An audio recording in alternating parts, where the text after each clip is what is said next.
پھر بھی جن لوگوں نے اپنی جانوں کے لیے گاٹھے کا سودا کر رکھا ہے وہ ایمان نہیں لاتے. ومن اظلم، اور کون ظالم ہے،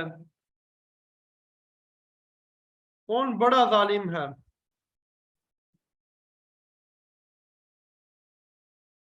ممن افطرا، اس سے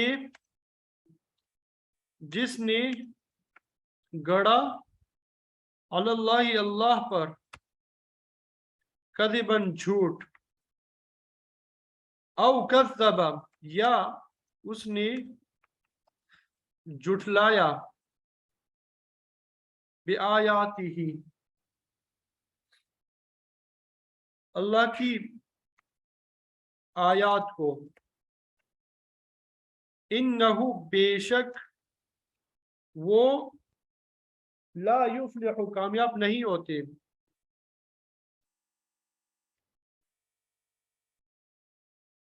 انہو لا یفلح، بے شک کامیاب نہیں ہوتے، الظالمون، ظالم لوگ. یعنی اس شخص سے بڑھ کے ظالم کون ہو سکتا ہے جو اللہ پر جھوٹا بہتان باندھے یا اللہ کی آیتوں کو جھٹلائے. یقین رکھو کہ ظالم لوگ فلاح نہیں پا سکتے، یقین رکھو کہ ظالم لوگ فلاح نہیں پا سکتے. ان آیات کا ترجمہ سمجھ میں آ گیا سب کو؟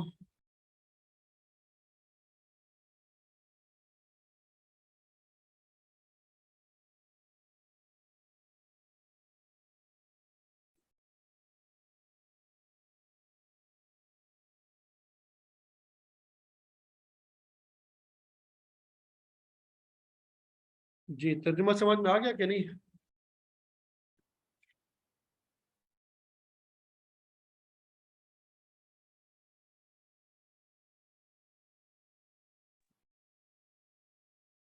جی،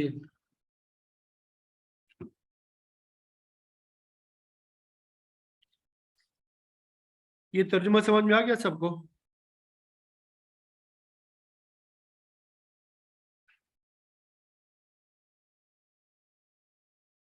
جی، اب جو تفسیر مفسرین نے بیان کی ہے اسے ذکر کریں گے.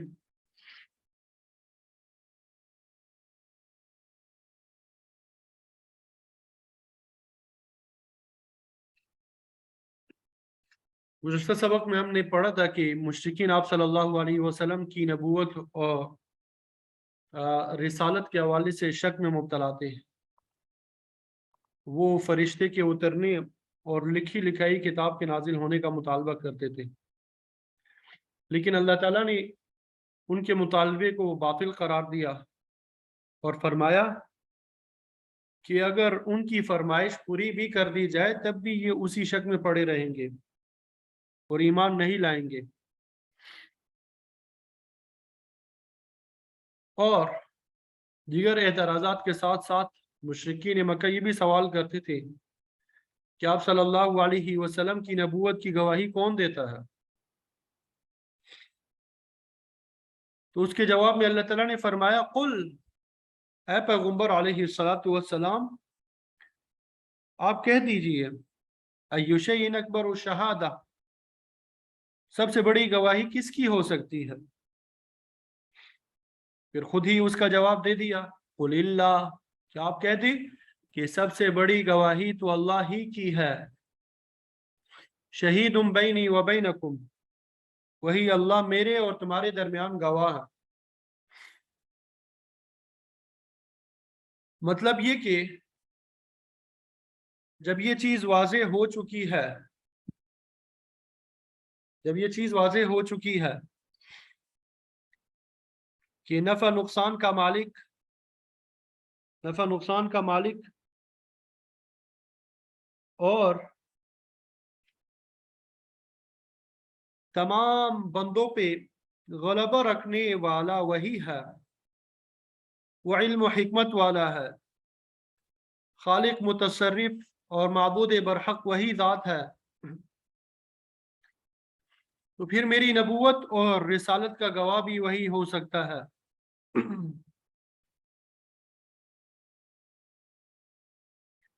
سے بڑھ کے کون سی شہادت ہو سکتی ہے؟ یہ گویا مشرکین کے اعتراض کا جواب ہے، یہ گویا مشرکین کے اعتراض کا جواب ہے۔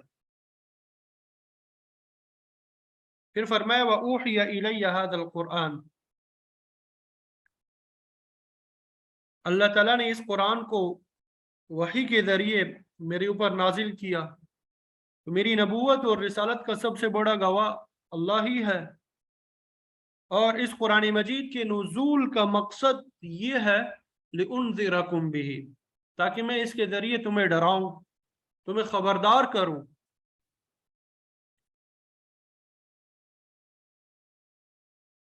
تو قرآن مجید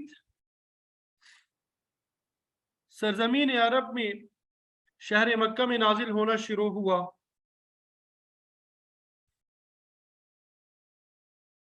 تو اس کے اولین مخاطبین بھی مشرکین مکہ ہی ہے، اور ہر نبی کا یہی مشن رہا ہے کہ سب سے پہلے اپنے ارد گرد کے لوگوں کو ہی اللہ کا پیغام سناتے رہیں۔ سورہ یوسف میں ہے اِنَّا أَنزَلْنَاهُ قُرْآنًا عَرَبِيًّا لَعَلَّكُمْ تَعْقِلُونَ، کہ ہم نے قرآن مجید کو عربی زبان میں نازل کیا تاکہ تم عرب لوگ اس کو سمجھ سکو۔ پھر آپ صلی اللہ علیہ وسلم کو یہ بھی حکم ہوا وَأَنذِرْ عَشِيرَتَكَ الْأَقْرَبِينَ، آپ اپنے بھائی بندوں کو خبردار کر دیں۔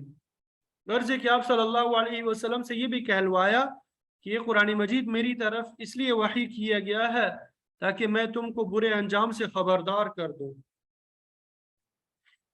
اگر اللہ کی وحی پہ ایمان نہیں لاؤ گے تو پھر اس کی گرفت میں آ جاؤ گے۔ تو انذار اور تبشیر تمام انبیاء کی بعثت کا مقصد رہا ہے۔ کہیں ترغیب اور ترغیب کے الفاظ بھی استعمال ہوئے ہیں، یعنی برائیوں سے ڈرانا اور نیکیوں کی ترغیب دینا، اور تبشیر کا معنی بشارت سنانا، جیسے فرمایا رسلا مبشرین و منذرین، ہم نے بشارت سنانے والے اور ڈرانے والے رسول مبعوث کیے۔ تو جو شخص ایمان قبول کرتا ہے، نیکی کا راستہ پکڑتا ہے، اس کو بشارت دیتے ہیں بِأَنَّ لَهُمْ قَدَمَ صِدْقٍ عِنْدَ رَبِّهِمْ، کہ ان کے لیے اپنے رب کے ہاں سچا پایا ہے، فلاح اور کامیابی ہے۔ تو یہی تبشیر ہے۔ اسی طرح انذار کے متعلق سورہ مدثر میں فرمایا یا ایھا المدثر قم فانذر، اے چادر اوڑھنے والے اٹھ کھڑے ہوں، ان کو ڈرائیں۔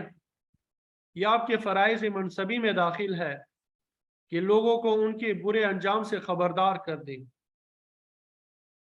انہیں بتا دیں کہ کفر اور شرک کرنے والوں کا انجام ہمیشہ برا ہوتا ہے، ان کو توجہ دلائے کم اہلکنا من قبلہم من قرن، کہ ہم نے اس سے پہلے کتنی قوموں کو ہلاک کر دیا، وہ بھی کفر اور شرک جیسی مہلک بیماریوں میں مبتلا تھے۔ تو فرمایا اے پیغمبر آپ ان کو بتا دیں کہ میری طرف یہ قرآن اس لیے نازل کیا گیا تاکہ میں تمہیں خبردار کروں، میں تمہیں ڈراؤں۔ تو قرآن مجید کے اولین مخاطبین عرب کے لوگ تھے جن کی زبان میں قرآن مجید نازل ہوا، کیونکہ اللہ تعالیٰ کا ارشاد ہے وَمَا أَرْسَلْنَا مِن رَّسُولٍ إِلَّا بِلِسَانِ قَوْمِ، کہ ہم نے ہر رسول کو اس کی قوم کی زبان میں بھیجا تاکہ اپنے اولین مخاطبین کو خبردار کرے۔ وَمَن بَلَغ، اور ان لوگوں کو بھی خبردار کرے جن تک یہ قرآن پہنچے۔ گویا آپ صلی اللہ علیہ وسلم کی نبوت کے فرائض میں داخل ہے کہ قرآن پاک کا پیغام دنیا میں جہاں کہیں پہنچے ان سب کو خبردار کر دے۔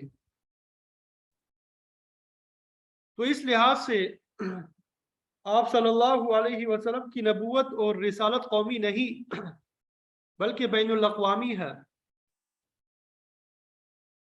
آپ تمام اقوام عالم کے انسانوں بلکہ جنات کے لیے بھی اللہ کے رسول بن کر آئے ہیں۔ تبلیغ دین کا کام آپ صلی اللہ علیہ وسلم نے اپنی قوم سے کیا، پھر آپ کے بعد یہ کام صحابہ نے کیا، پھر تابعین، تبع تابعین، یہ فریضہ انجام دیتے رہے۔ جیسے جیسے فرزندان توحید کا حلقہ وسیع ہوتا چلا گیا تو قرآن مجید کی تعلیمات کو آگے پہنچانے کا کام طبقہ در طبقہ ہوتا رہا۔ چنانچہ اب اس آخری امت کے ہر فرد پہ یہ ذمہ داری عائد ہوتی ہے کہ وہ دین کے احکام دوسروں تک پہنچائے۔ تو اللہ تعالیٰ نے فرمایا وَكَذَلِكَ جَعَلْنَاكُمْ أُمَّةً وَسَطًا، ہم نے تمہیں امت وسطی یعنی افضل امت بنایا، امت وسطی متوسط امت، لِتَكُونُوا شُهَدَاءَ عَلَى النَّاسِ، تاکہ تم لوگوں پر گواہ بن جاؤ کہ ہم نے اللہ کے احکام ان تک پہنچا دیے۔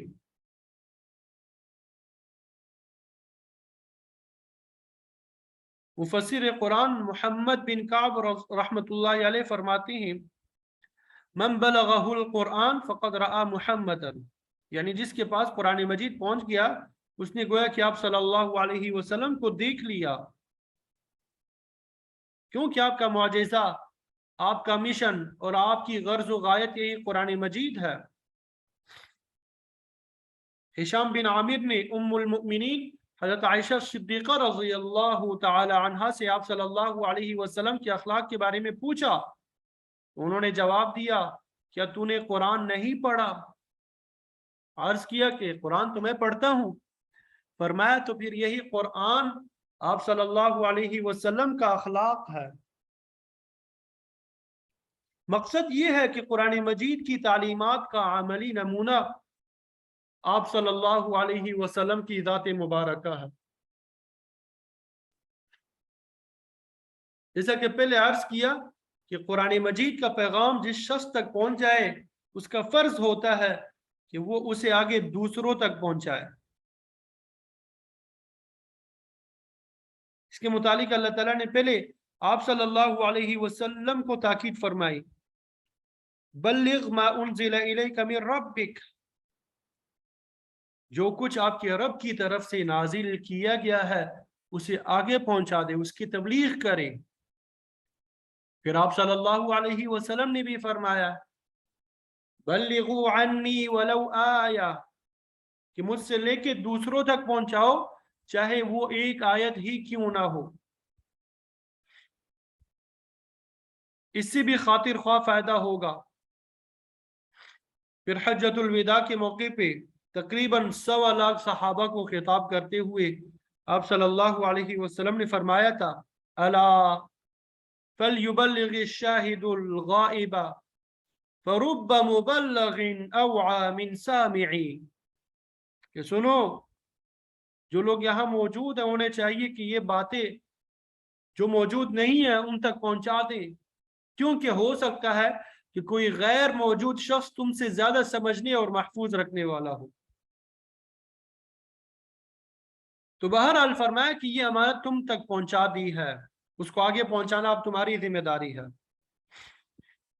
حدیث شریف میں آتا ہے کہ اللہ کے رسول صلی اللہ علیہ وسلم نے فرمایا 3 باتیں ایسی ہے کہ مومن کا دل کبھی ان سے حسد اور کینہ نہیں کر سکتا۔ نمبر 1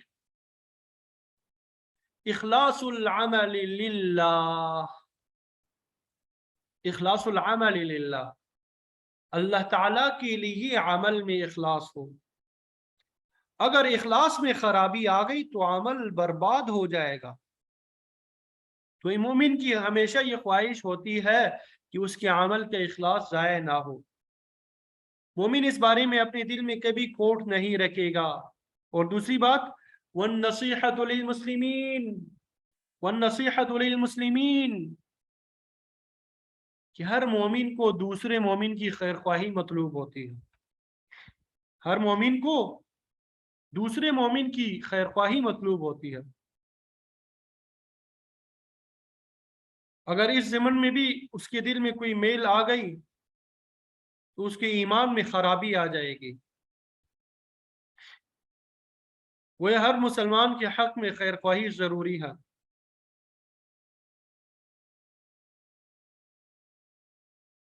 اس کے متعلق حضرت جریر بن عبداللہ بجلی رضی اللہ تعالیٰ عنہ کی روایت بھی صحیحین میں موجود ہے۔ وہ فرماتے ہیں کہ آپ صلی اللہ علیہ وسلم نے مجھ سے اس بات کی بھی بیعت لی، وَالنُّصْحُ لِكُلِّ مُسْلِمٍ، کہ میں ہر مسلمان کی خیر خواہی کروں۔ النصح لکل مسلم۔ بہرحال آپ صلی اللہ علیہ وسلم نے فرمایا تیسری بات لزوم و جماع، مسلمانوں کی جماعت کو مضبوط رکھنا، یعنی اتفاق اور اتحاد کی فضا کو پیدا کرنا، برقرار رکھنا، یہ بھی مسلمان کے لیے ضروری ہے، کیونکہ من شذ جو جماعت سے الگ ہو گیا وہ علیحدہ فرقہ بن گیا، پھر گمراہی آئے گی، پھر کیا ہوگی؟ گمراہی آئے گی، اور جماعت المسلمین میں کمزوری آئے گی، اور اس تفریق کے نتائج بھی بہت برے نکلیں گے۔ تو تبلیغ دین بنی نوع انسان کے ساتھ خیر خواہی کی ایک صورت ہے جس کے متعلق سخت تاکید آئی ہے۔ اصل میں دو چیزیں بڑی ضروری ہے، سورہ بلد میں ہے وَهَدَيْنَاهُ النَّجْدَيْنِ، ہم نے انسان کی دو اونچی گاٹھیوں کی طرف رہنمائی کر دی ہے۔ النجدین، دو اونچی گاٹھیوں کی طرف رہنمائی کر دی ہے۔ عام تفاسیر میں اسے خیر اور شر کی گاٹھیوں سے تعبیر کیا گیا ہے، یعنی انسان کو اچھائی اور برائی کی تمیز سکھا دی گئی ہے۔ تاہم علمی اصطلاح میں اسے یوں کہا جاتا ہے کہ ہر انسان کے لیے دو باتیں بڑی ضروری ہے، ایک انفرادی اور روحانی ترقی، اور دوسری اصلاح عالم، انسان خود اپنی اصلاح کرے تاکہ اسے روحانی ترقی ہو اور اس کا تعلق اللہ تعالیٰ کے ساتھ درست رہے۔ جب اپنی اصلاح مکمل ہو جائے تو پھر اصلاح عالم کی ذمہ داری بھی اس پہ عائد ہوتی ہے کہ پوری نسل انسانی سے خیر خواہی کا سلوک کرتے ہوئے اللہ تعالیٰ کا پیغام ان تک پہنچائے، ان کی اصلاح کی کوشش کرے۔ لیکن افسوس کا مقام ہے کہ آج کا مسلمان قرآنی پروگرام کو بھول چکا ہے، قرآنی تعلیم کو پس پش ڈال چکا ہے۔ آج اس نے اپنے افکار تبدیل کیے، اس کی حالت بھی یہود، نصارہ، مجوس اور دہریوں سے مختلف نہیں رہی۔ مسلمان آج اپنی اصلاح سے غافل ہے تو اقوام عالم کی اصلاح کیسے کرے گا؟ یہ خود گمراہ ہو چکا ہے، دوسروں کو کیسے راستہ دکھائے گا؟ تو اصلاح عالم کا فریضہ اسلام کے ابتدائی دور میں بڑے اچھے طریقے سے انجام دیا جاتا رہا، لیکن آج پورا عالم اسلام اس سے غافل ہو چکا ہے۔ بہت کم افراد ہیں جو یہ اس کے لیے کوشش کر رہی ہیں۔ مثلا تبلیغی جماعت ہے جو تبلیغ دین کے سلسلے میں اپنی اصلاح کی کوشش کر رہی ہے، کیونکہ خود اپنے بگڑ چکے ہیں، اس لیے پہلے ان کی اصلاح کی ضرورت ہے۔